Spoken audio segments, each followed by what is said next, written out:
Welcome to the Daily Lie of Omission, where we report the news the mainstream media does not. Because whether you like it or not, people think and say what they see and hear. And as Mark Twain said, those who do not read the newspapers are uninformed, while those who do read the newspapers are misinformed.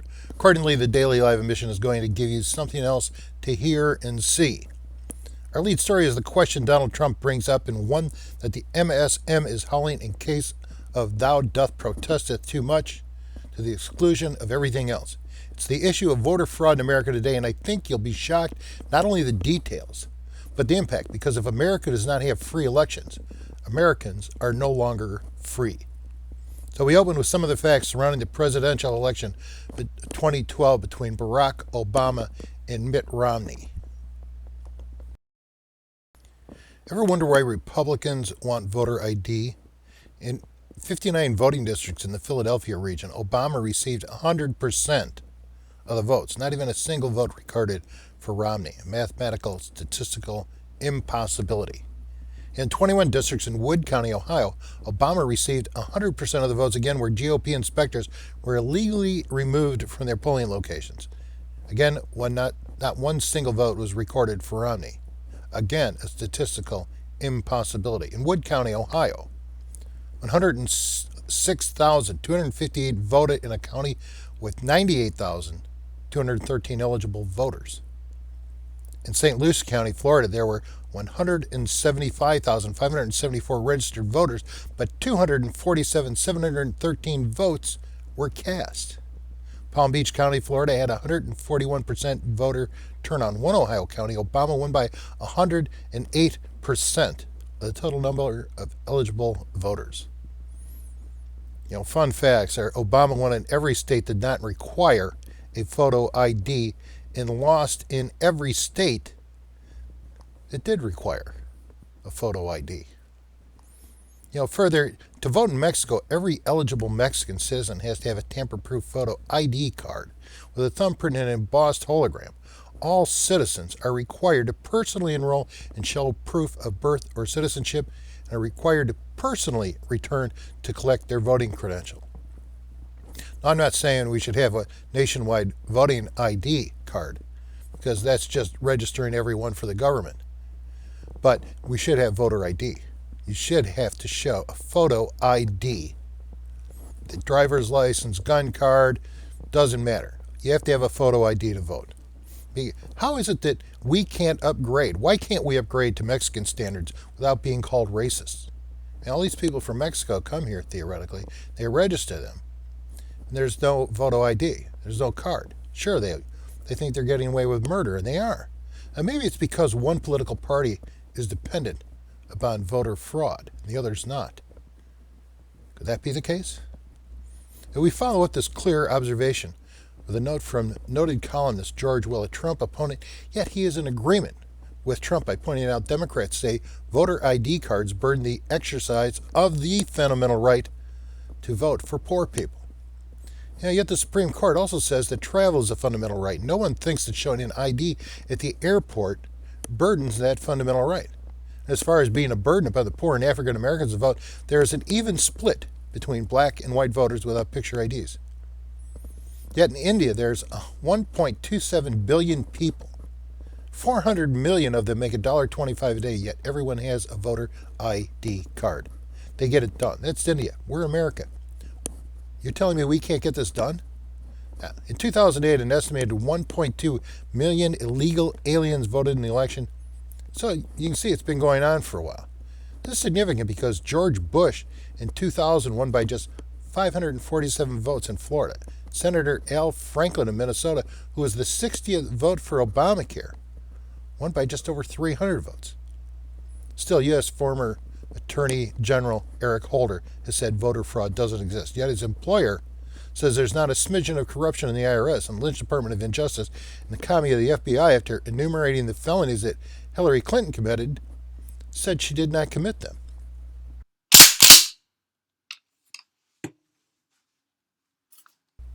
True the Vote estimates there are 6.8 million people doubly registered in various states, and the estimate for invalid voter registrations is upwards of around 24 million. And while getting more people to register to vote is a good thing, since 1995, Philadelphia's population has declined 13%, but registered voters have increased 24%.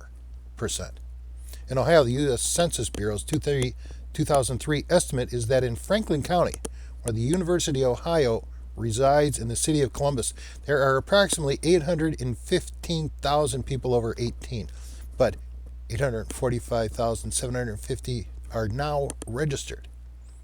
Add this to a young Democratic operative registering 19 dead people in Virginia and its Democratic governor working to allow 200,000 felons to vote. And it makes you wonder what Robert Kramer, longtime Saul Alinsky Chicago-based vote rigger and convicted felon, was doing visiting President Obama. 320 times to the White House since 2009. 45 of those visits were with the president. Now, concerning the results of the 2012 election, is this systemic corruption of vote fraud enough to swing an election? Or is this just a couple of old community organizers getting together for a ride in the Shoom wagon and reminisce? And if so, why did Creamer only visit the president, 12% of the time he came to the White House? What was he doing in the other meetings? Talking to people about vote fraud? Now, the question of vote fraud in America is starting to take legs, largely because it's true. This cuts the legs out from under not only the office of the president, but the authority of the United States government. Does anyone think Hillary and the DNC are going to back off when they're this close to the finish line after already having stolen one election from Bernie Sanders? What is the press serve as their lapdog? Could it be because ABC News executive producer Ian Cameron is married to Susan Rice, Clinton's former cover girl from Benghazi and now Obama National Security Advisor?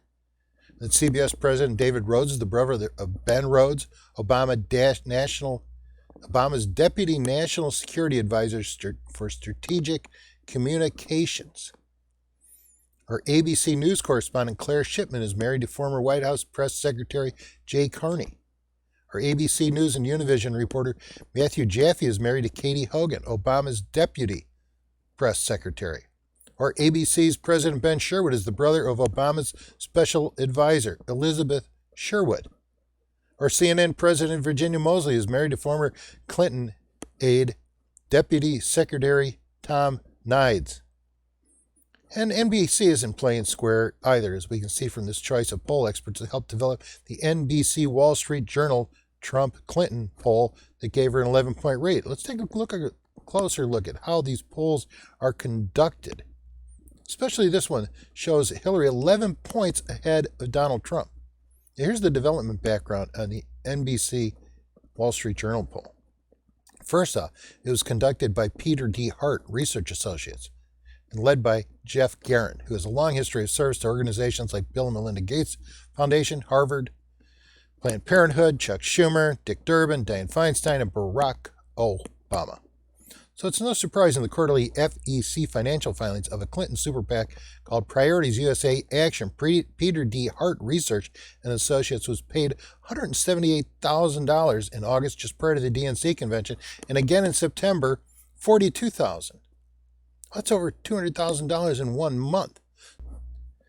So it's no big surprise that NBC Wall Street Journal poll shows Hillary up by 11 points over Trump. But you got to ask yourself, how do they get these numbers? Well, it's easy. They just ask as few people as they can. Then they make sure they poll people they know will give them the answers they seek, as only 500 people were polled and 43% were Democrats, while 36 were Republicans. That's 7%. All you got to do is go out and steal another 4%, which is the margin of error. That gives you your 11%. Is this a valid poll? Well, no, but that's not what NBC and the Wall Street Journal wanted. We know the CBS and ABC are tainted. Here's a CNN poll taken of its House audience immediately after the third debate. Obviously, it didn't turn out quite the way they wanted. What's that? 5 for Clinton, 10 for Trump, 0 for a third party, and 6 undecided? Inquiring minds want to know. And one of them is Kimberly Stassel, staff editor of the Wall Street Journal, commenting on the swirl around Donald Trump's lewd locker room talk, while the MSM uniformly ignores the flurry of bombshells exploding around Hillary Clinton from WikiLeaks, the Clinton Foundation, and the annex of the FBI and the Justice Department. Strassel, who takes aim at the press for cozying up to the Clinton campaign, accuses CNN of going so far as to provide the answers to be asked of the candidate, while MSMs gave her veto power over which quotes they could use and offering campaign advice to maximize her press events in a world where there were no press conferences, only controlled layups, like a friendly game of hangman basketball with Kim Jong-un of North Korea and his entourage. Guess who's going to win? Finally, Strassel concludes by saying that voters might not know any of this because while both presidential candidates have plenty to answer for, the press has focused solely upon taking out Mr. Trump.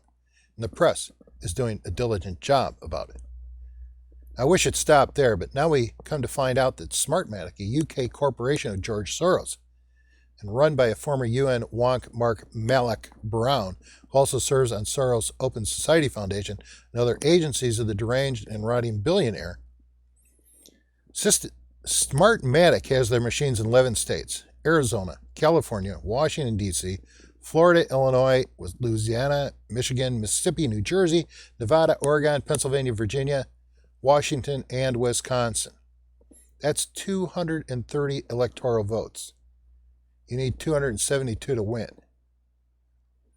Then reports have started filtering in on voting machine irregularities at early voting in Texas, that straight Republican tickets are still registering Clinton Kane for president, with election officials panicking, and people are getting very angry at having their votes stolen.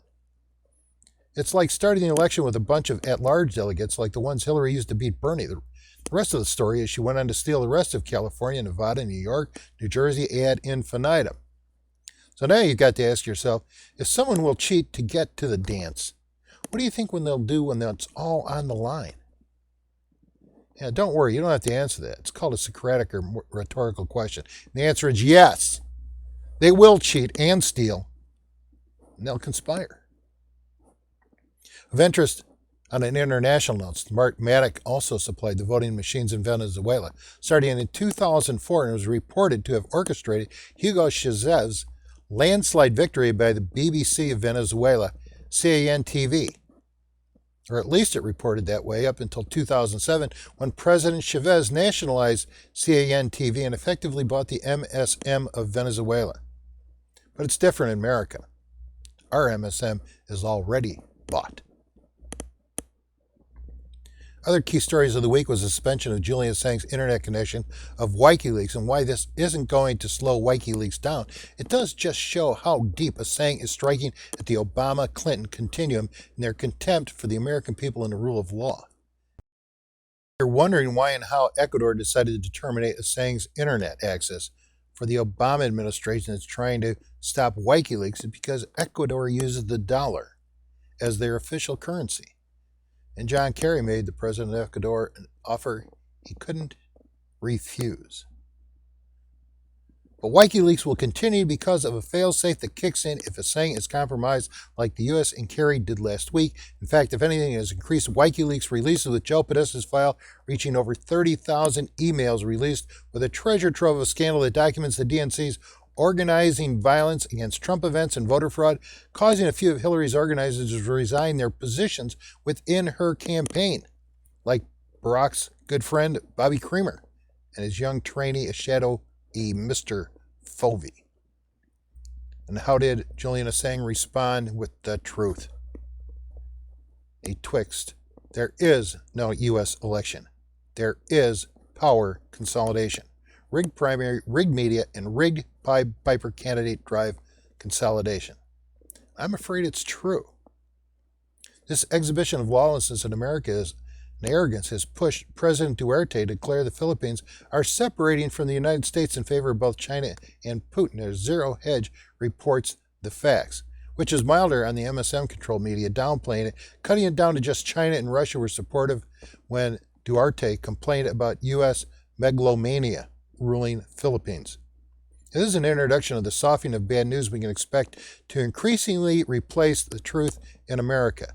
The truth is, Americans are being transformed into mushrooms by their government.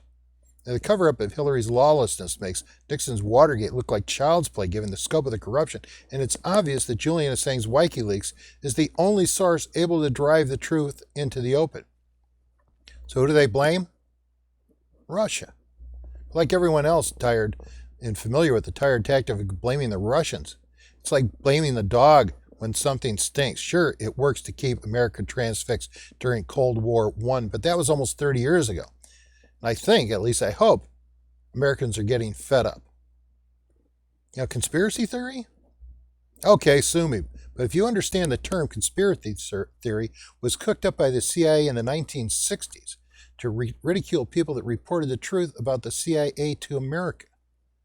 Now aided and abetted by NSA Chief James Clapper, the very same James Clapper who lied to Congress and was then outed by Edward Snowden, Hillary stretches the Clapper's report to include 17 national security agencies, all of which theoretically blame Russia for outing her crimes against America without a shred of evidence, and the MSM shrills take it from there. They create the new truth from the old lie that blames Russia for Wikileaks, then puts both Putin and Trump into a secret alliance. It's the Never Never Land where Ed Snowden is still the criminal. Clapper, Bill, Hillary, Barack, Eric, Loretta, and a few hundred other politicians, bankers, and CIOs are still running around free, wreaking havoc in America for fun, profit, and pure greed. We are talking about the vast right-wing conspiracy, aren't we, Hillary? Please be specific. In truth, the only conspiracy everyone can see is the Clinton Foundation's pay-for-play that's spelled B-R-I-B-E-R-Y, bribery. And now the entire establishment that supports the sale of America is attempting to rig another election because it's all on the line. Or did you forget about Bernie Sanders again? It can't get worse, just in sharper focus. Here's Hillary and Donald at the debate. Notice anything on their podiums? Wait. See that glow from Hillary's monitor? Trump hasn't got one. Because you're not supposed to have a monitor in a debate. Unless the rule of law means nothing to you and screw everyone else, in which case you want to be our president? Really? It makes you wonder what kind of people are running America, and here's one of the answers. Meet billionaire friend of the Clintons from Rothschild's Blackstone hedge fund, Hamilton E. Tony James. He's proposing a 3% retirement tax on every American because all the pension funds are pulling their money from these too-big-to-fail vampires. Apparently, Tony is the point man for our rulers who need the American people to replace the pension funds tired of being eviscerated by outlandish fees with a 3% retirement tax because the government spent Social Security on its neocon wars. With money and connections like that, Tony has to be part of the Praetorian Guard that will manage the country while Hillary is resting, so hedge funds like Blackstone still have a warm body to suck the blood out of, because if you can't be the pension funds, why not all the American people?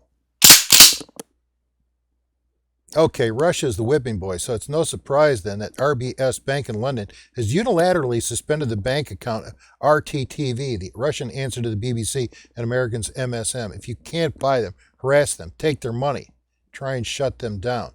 How does the bear like that? Well, not much.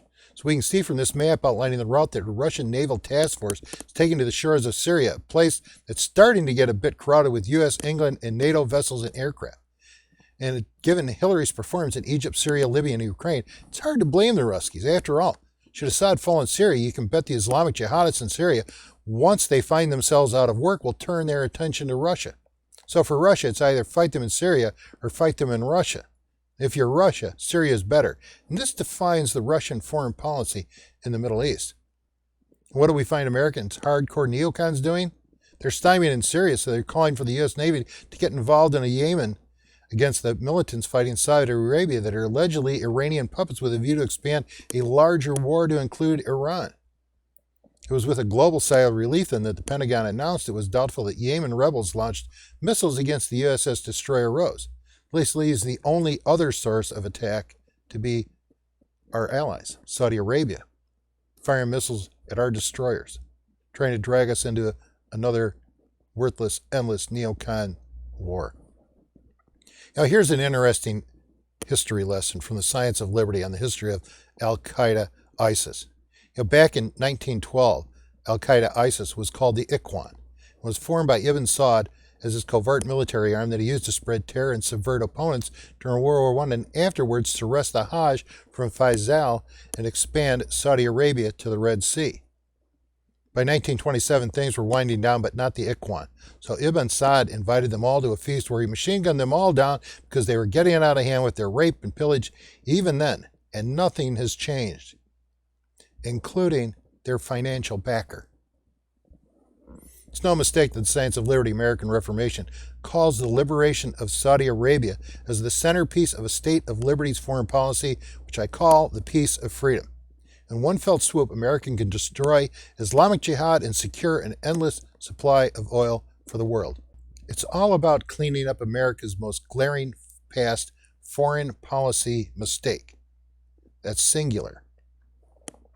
Future reports from the Daily Lie of Omission, we will get into the Science of Liberty's examination of Arabia's empty quarter and the Sheba oil fields, as well as the difference between a biotic and an abiotic crude oil field. I think you'll find this very interesting because over the next 15 years, you're probably going to find your life depends upon what happens with or to these specific issues. If you think the MSM is bad here, try Europe, where tens of thousands of people have been protesting the secret trade agreements the U.S. is negotiating with the EU. Well, this hasn't been reported in America. It's even gotten less press in Europe because the MSM is far more radicalized than our U.S. version. It's like immigrant rape. The progressified European press doesn't report it because it runs counter to their higher global visions. Now, censorship by a progressively socialistic core of reporters is far more entrenched and radicalized in Europe, selling headlines like sausages manned by snitches wearing Che Guevara t-shirts, while their hardcore editors come to work with a sociopathic gleam in their eye, a spring in their step, because today they're going to lie to millions for profit and a warped sense of satisfaction that it's not them out there. The masses. They're not even people anymore. We're cattle. If you ask them, I think they'll tell you to your face, as long as it's not being recorded. And that, my friends, is what has a foothold in America. And before we close, I want to share with you this chart on the history of world currencies. As you will note on this time chart of world currencies, each dominant currency lasts roughly 100 years. First are the Portuguese from 1450 to 1530, then Spain from 1530 to 1640, then the Dutch from 1630 to 1720, France from 1720 to 1815, then Britain from 1815 to 1920, and the U.S. from 1922. Our logical replacement is the nationalist global government, which now has its own currency, as the United Nations and fiends will morph into an all-seeing world central bank and government. It's still 1984. It's just late. And while this may seem inevitable, it is not, because the end of each of these governments was the failure to abandon the rule over the people and instead embrace a system where the people rule over their government, like America did in 1776. That's not the nature of some men. Some men look upon their brother as someone to be eaten. And worse yet, they've been joined by women. Together, their sociopathic greed is locked into a cycle whose natural progression always leads to systemic failure. It's literally baked into the cake because the daily operating model of the government allows for the centralization of power to a small elite that rules, and to its members, both public and private, look upon their privileges as rights that can become a birthright to their progeny. How many generations does it take to consolidate both power, greed, and wealth in a spiraling world of have and have-nots until it fails? Looks to be about 4 to 6 generations. America is at 96 years, and so at best we should expect another 15 years max if we remain in our current static state of centralization.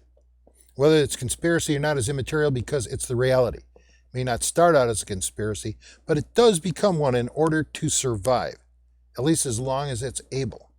So America's only option is to change the system from one where government rules over the people to one where the people rule over the government, i.e. a state of liberty. History defines revolution as a governmental bankruptcy of the people. If you'd like to know more about liberty and the revolution America has entered, you can go to www.scienceofliberty.us. There you can read about liberty legislation, 4 bills before Congress today, which, if enacted, would automatically change America from a nation ruled by its government into a nation of Americans that rule over their government. Huge difference. In addition to liberty legislation's requirement for term limits, and after this week, we've added the requirement for mandatory picture ID in order to vote in America.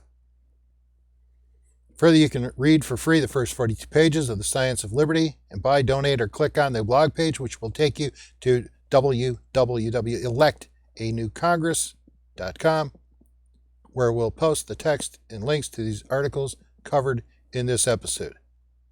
Every article and subject on the Daily Lie of Omission and many more not covered here are posted daily to our Elect a New Congress Facebook page. All share the common thread of reporting the Daily Lie of Omission our mainstream media does not want you to know. So if you want a quick hook up with the news that you don't see, go to Elect a New Congress on Facebook and see the news there. Remember, if our election's not free, America is not free. What's my prediction? I have to go with George Soros. Trump in a landslide, Clinton elected, and America revolts. Like I said, November 8th is just the starting date. One last thing I'd like to share with everyone is talking about which mainstream candidate is a narcissist. And the winner is... who else? Hillary Clinton. Thanks for tuning in. Tell your friends and click the red subscribe button on the lower left to the Daily Lie of Omission so you won't miss a report. Thanks for listening. I'm your host, William W. Faywell.